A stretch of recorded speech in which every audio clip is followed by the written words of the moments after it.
Dimas Ahmad dulu dekat Cika Chandrika, kini kabarnya pacaran dengan Ria Prabowo.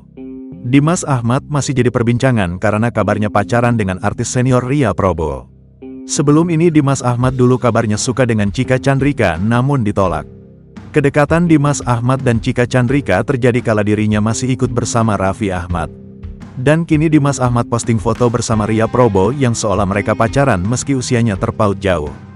Jika itu benar terjadi, maka Dimas Ahmad dan Ria Prabowo diibaratkan Raffi Ahmad jilid 2 karena dulu sempat pacaran dengan Yuni Shara. Mereka juga saat itu usianya selisih jauh, hingga akhirnya hubungannya kandas. Dan untuk Dimas Ahmad, jika benar pacaran dengan Ria Prabowo mungkin juga imbas dari perasaan yang ditolak oleh Cika Chandrika.